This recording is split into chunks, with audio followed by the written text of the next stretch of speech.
The fluorescent lights buzzed overhead, casting a sterile glow over the conference room. Across the sleek mahogany table sat 12 executives from Titan Corp, their faces unreadable behind polite smiles and expensive suits.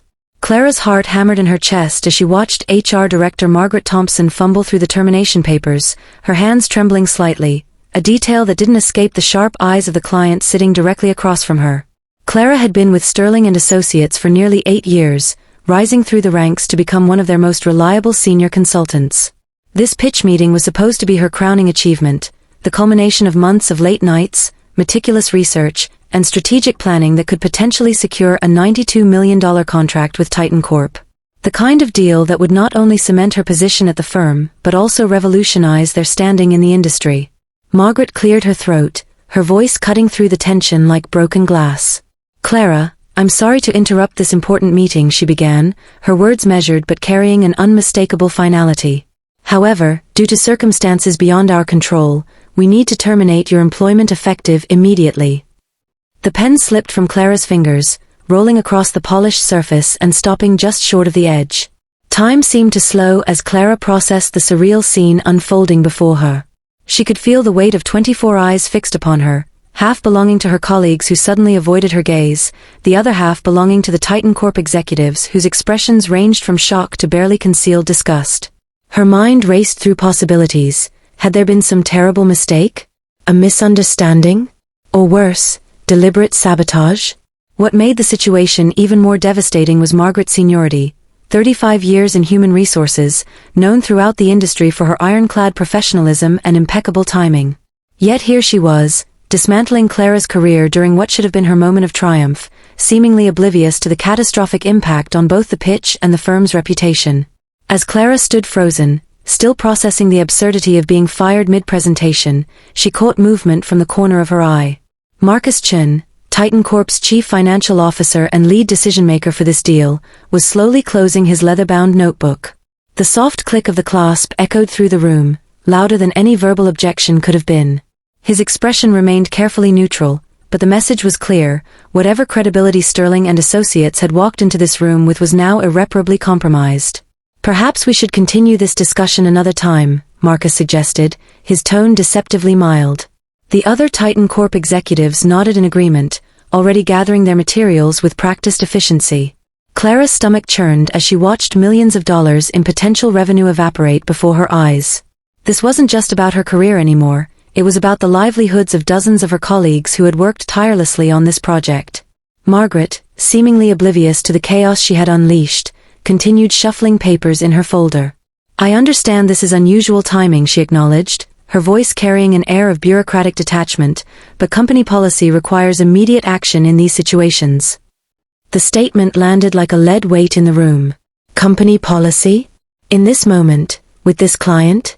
Clara's mind reeled at the sheer incompetence of it all. Her colleagues around the table shifted uncomfortably, their faces masks of conflict, some sympathetic, others relieved it wasn't them facing professional execution. Only Robert, her direct supervisor, met her eyes briefly, though his expression offered neither support nor explanation. The betrayal stung more than she cared to admit. They had celebrated many victories together, shared countless late-night strategy sessions. And now, when she needed him most, he sat silent, allowing this public humiliation to unfold without intervention. The irony wasn't lost on Clara as she mechanically gathered her belongings under the watchful eyes of both her former colleagues and the departing Titan Corp team. For years, she had been the one delivering difficult messages to employees, always mindful of timing and context. She had built her reputation on handling sensitive situations with grace and professionalism. Now she found herself on the receiving end of exactly the kind of careless decision-making she had spent years trying to prevent. As the reality of her situation sank in, Clara felt a surge of anger, not just at Margaret or the firm's leadership, but at the entire system that allowed such callous treatment of its employees. Here she was, a seasoned professional with an unblemished record, sacrificed without warning or explanation during the most critical moment of her career. The injustice of it burned brighter than any embarrassment or fear of unemployment. Through the haze of shock and indignation, Clara registered the subtle power dynamics at play. Margaret, despite her years of experience, had chosen this precise moment to execute her termination, a calculated move that ensured maximum visibility and minimal opportunity for pushback. It was a display of authority so absolute that it left no room for negotiation or explanation. And perhaps that was the most devastating aspect of all, the recognition that, in this corporate hierarchy, she was ultimately disposable, her contributions and loyalty rendered meaningless by a single signature on a termination letter. The room emptied with painful slowness, each departing executive adding another layer of humiliation to Clara's ordeal. As the last Titan Corp representative exited, closing the door with a soft click that resonated like a gavel strike, Clara found herself alone with Margaret and Robert. The silence stretched taut between them, broken only by the faint hum of the air conditioning system. Her hands trembled as she tucked her personal items into her briefcase, each movement feeling mechanical, disconnected from her own body. "Clara, if you'd like to discuss this further," Robert began, his voice trailing off into the void of awkwardness that had settled over the room. She cut him off with a sharp look, noting how he instinctively took a step back. For all his years of mentorship and claimed support, he couldn't even meet her eyes now. The realization hardened something inside her, crystallizing the understanding that loyalty in corporate culture was always conditional, always transactional. Margaret, ever the embodiment of bureaucratic protocol, stepped forward with a pre-prepared severance package. "We've included 6 months' salary and extended health benefits," she recited, her tone clinical and detached. "Given your years of service, we believe this is a fair arrangement." Fair? Clara wanted to laugh at the absurdity of the word in this context. Instead, she simply stared at the envelope in Margaret's outstretched hand, watching how it shook ever so slightly, a testament to either age or nerves, she couldn't tell which. The weight of accumulated grievances pressed down on her shoulders. Every sleepless night spent perfecting presentations, every missed family event, every ounce of creativity poured into projects that had earned the firm millions, all reduced to this moment of transactional dismissal.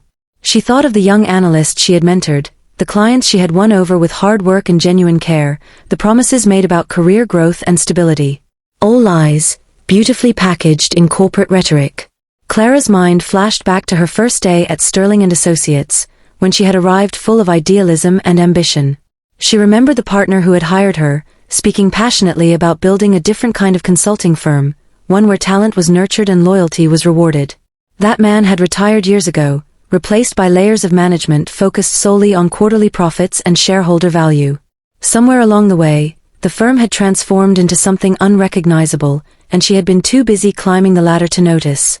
Her fingers brushed against the edge of the termination envelope, but she didn't take it. Not yet. Instead, she looked directly at Margaret, really looked at her, seeing past the perfectly coiffed silver hair and tailored navy suit. What did 35 years in HR do to a person? Did it strip away empathy, replacing it with blind adherence to policy? Or was Margaret merely another cog in the machine, executing orders while convincing herself she was doing the right thing? The question hung in the air, unanswered, as Clara finally accepted the envelope. Its weight felt inadequate compared to everything it represented.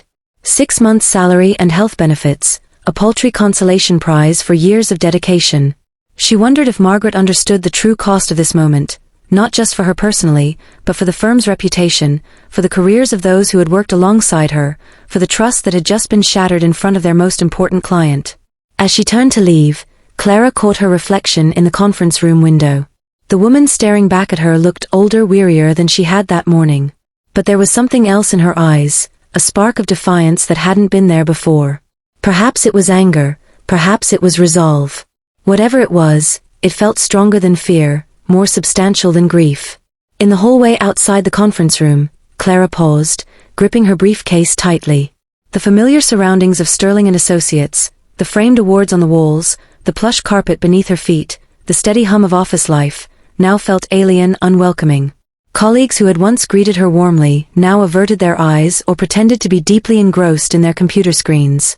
The few who dared to look up did so with expressions ranging from pity to discomfort, their body language broadcasting a clear message: "Don't make this awkward for us."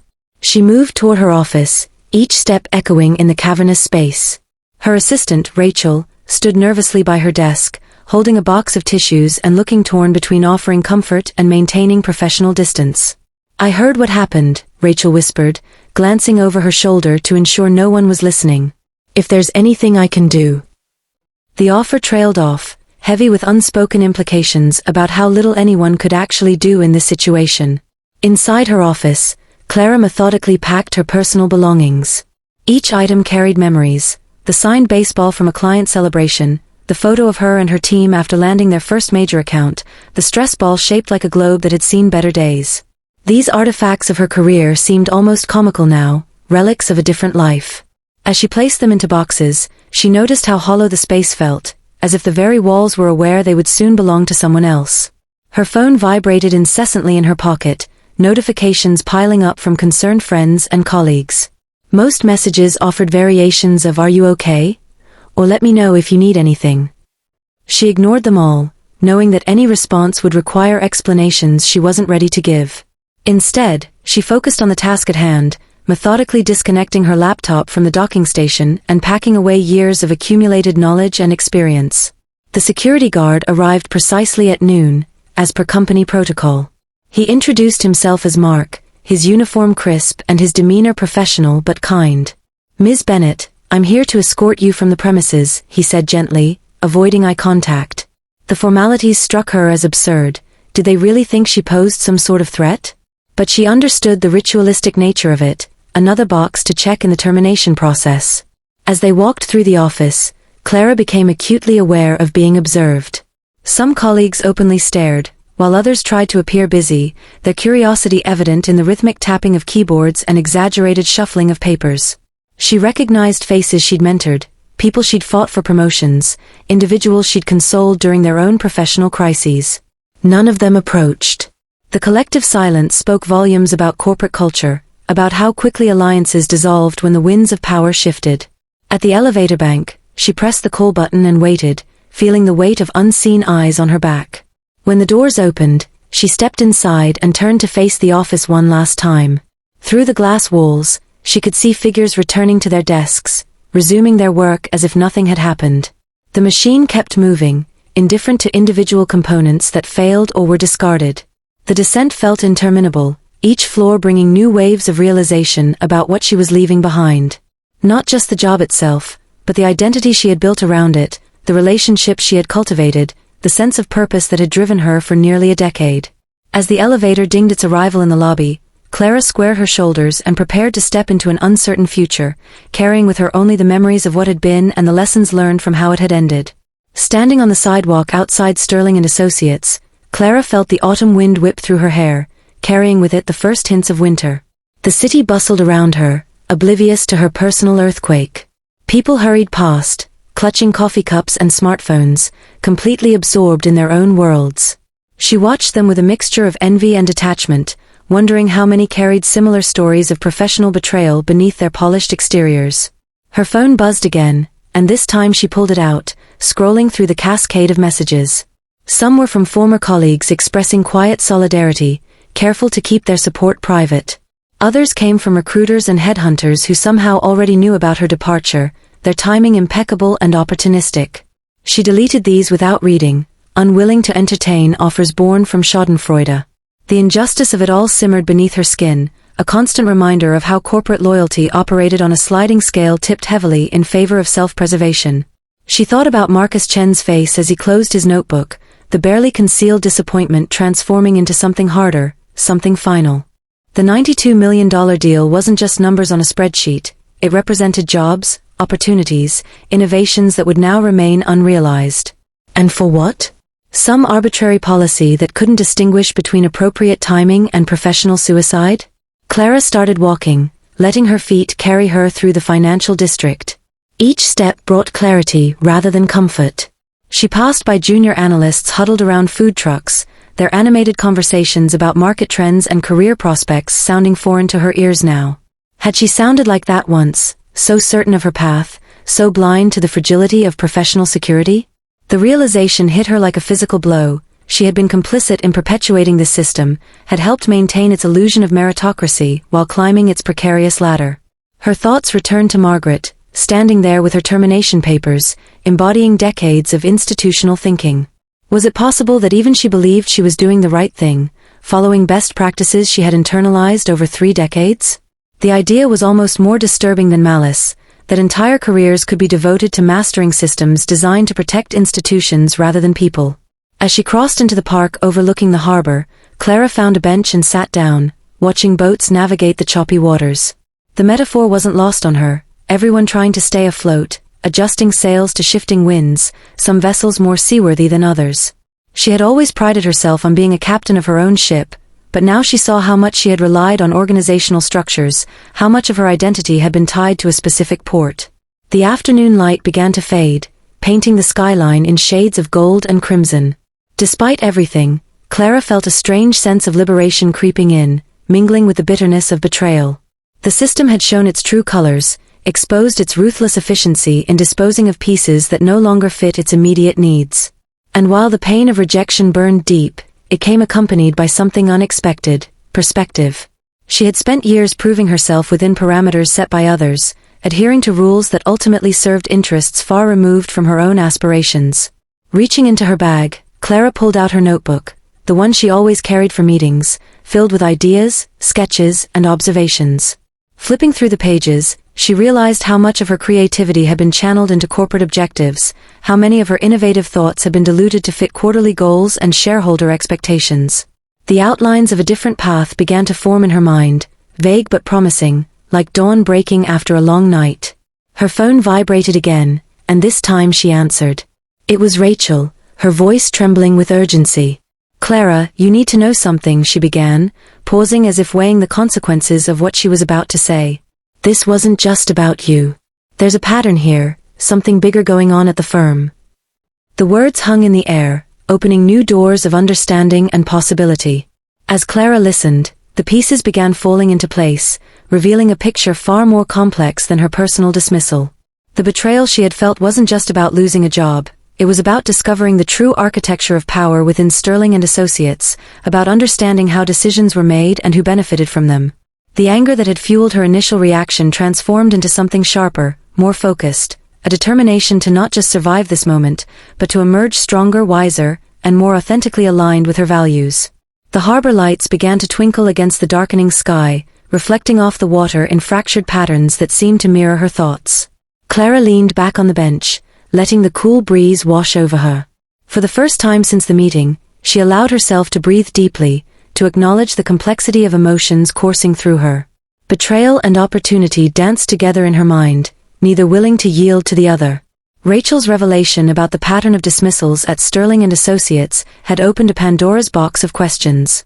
Why had Margaret chosen that exact moment to terminate her?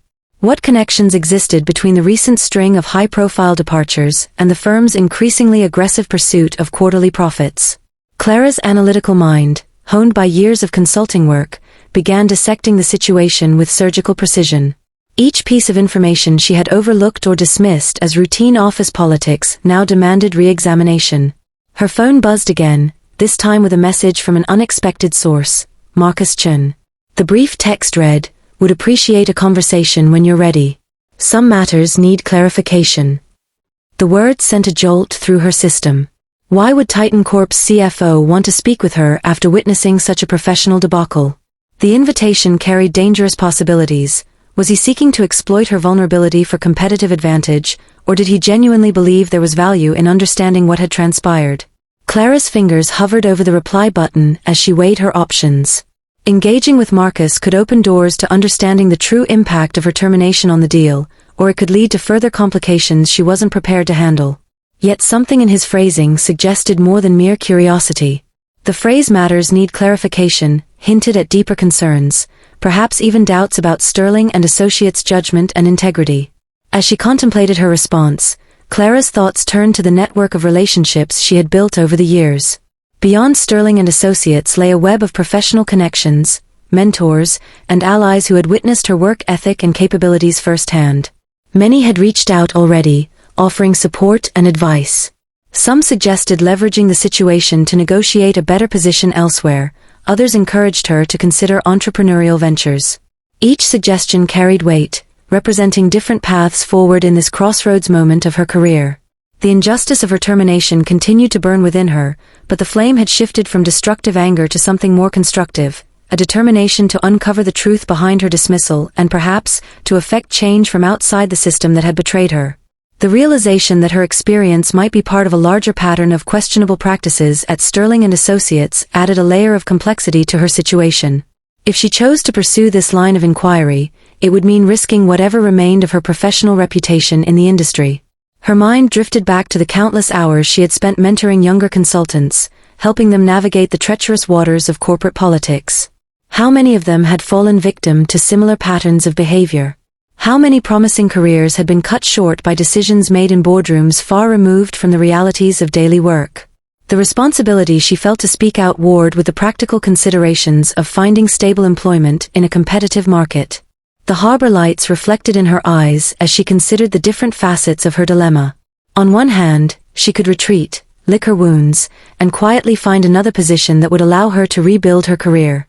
On the other, she could embrace the chaos, using her unique position to shine a light on systemic issues within the consulting industry. Neither path promised safety or certainty, but both held the potential for meaningful impact. Clara's attention returned to her phone, still waiting for her response to Marcus's message. The decision she made in this moment would ripple through her professional life, affecting not just her immediate future, but potentially the entire trajectory of her career. As she finally began typing her reply, she realized that the true measure of leadership wasn't in maintaining power within established systems, it was in having the courage to challenge those systems when they failed to serve the greater good. Clara's fingers hovered over her phone screen before she finally typed a measured response to Marcus. "I appreciate your reaching out. Let's discuss tomorrow morning over coffee." She hit send, feeling the weight of the decision settle into her chest. Whatever path this conversation took, she knew it was time to face the truth, not just about her termination, but about the system that had allowed it to happen. The next morning, Clara arrived at the small cafe near Titan Corp's headquarters early. She ordered a black coffee and sat by the window, watching the city wake up around her. When Marcus walked in, his presence commanded attention, even in the casual setting of a coffee shop. He nodded politely as he approached, sliding into the seat across from her. "Thank you for meeting me," Marcus began, his tone calm but deliberate. "What happened yesterday, it wasn't just unprofessional. It raised serious questions about Sterling and Associates' leadership and their ability to manage critical partnerships." Clara met his gaze steadily. "I'm sure you've seen worse in your career," she said carefully. "But I understand why it would give pause." Marcus leaned forward slightly, lowering his voice. "It's not just about what happened to you. We've been hearing troubling patterns from other former employees of Sterling. Senior consultants let go under questionable circumstances, key projects derailed because of internal politics. Your case was the tipping point. The board is reconsidering whether Sterling is the right partner for us moving forward." Her heart raced at his words. This wasn't just about salvaging her reputation or finding closure, it was an opportunity to expose systemic failures within the firm. But exposing them meant stepping into uncertain territory. If she spoke out, there would be consequences. Retaliation, perhaps. A tarnished relationship with some industry players who might see her as a whistleblower rather than a victim. "I think you already know this isn't an isolated incident," Clara said slowly, choosing her words carefully. "Margaret Thompson may have executed my termination, but the decision came from higher up. And it wasn't based on performance. I can show you metrics proving that much. My removal during such a pivotal moment suggests something deeper, a pattern of sacrificing talent when it suits short-term goals." Marcus studied her for a long moment, then nodded. "That aligns with what we've been hearing. But we need more than speculation if we're going to make any moves against Sterling. Do you have evidence?" Clara hesitated. Over the years, she documented everything meticulously: emails, performance reviews, client feedback, all stored securely in both digital and physical formats. It was habit born of caution, not paranoia, and now it might serve a greater purpose. "Yes," she admitted. "I do." By the end of their meeting, they had agreed on a plan. Clara would compile the evidence she had gathered over the years and present it to Titan Corp's legal team. In exchange, Marcus promised discretion while they investigated further. If her claims held water, and he believed they could use the information to negotiate a better deal with Sterling, one that forced accountability and transparency. Over the following weeks, Clara worked tirelessly, poring over files and organizing documentation that painted a damning picture of Sterling and Associates' practices. With Rachel's help, her assistant had risked her own position to provide additional insider information. They uncovered a trail of unethical decisions that went far beyond Clara's case. Senior consultants were routinely pushed out to make room for younger, cheaper hires, lucrative contracts were jeopardized by poorly timed personnel changes, and clients were often misled about the stability of their teams. When Clara finally handed over the dossier to Titan Corp, Marcus didn't mince words. "This is explosive," he said, flipping through the pages. "If we play our cards right, we can force real change here, not just at Sterling, but across the industry." True to his word, Titan Corp launched an investigation, enlisting the help of regulatory bodies and media outlets. Within months, the story broke wide open. Headlines blared accusations of corporate malpractice, and Sterling and Associates found itself embroiled in lawsuits and PR nightmares. Margaret Thompson quietly retired, her ironclad professionalism exposed as complicity. Robert, her once trusted supervisor, resigned amid mounting pressure. For Clara, the fallout was bittersweet.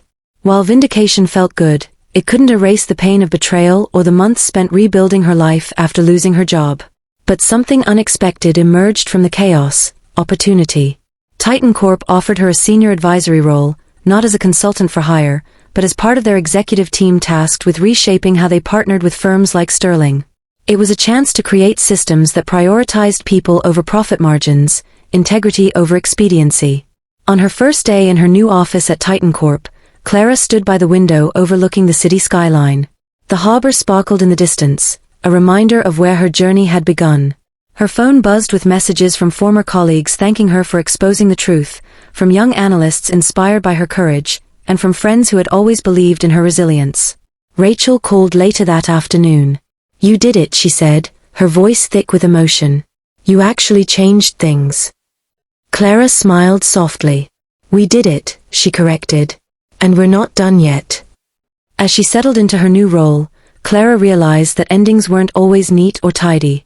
Sometimes, they were messy and complicated, filled with lessons learned the hard way. But they also carried the seeds of new beginnings. For the first time in years, she felt aligned with her values, working toward a future where loyalty wasn't transactional and success wasn't built on the backs of discarded talent. And as she looked out at the city below, she knew one thing for certain: she hadn't just survived being fired in front of a $92 million pitch, she had transformed it into something far greater.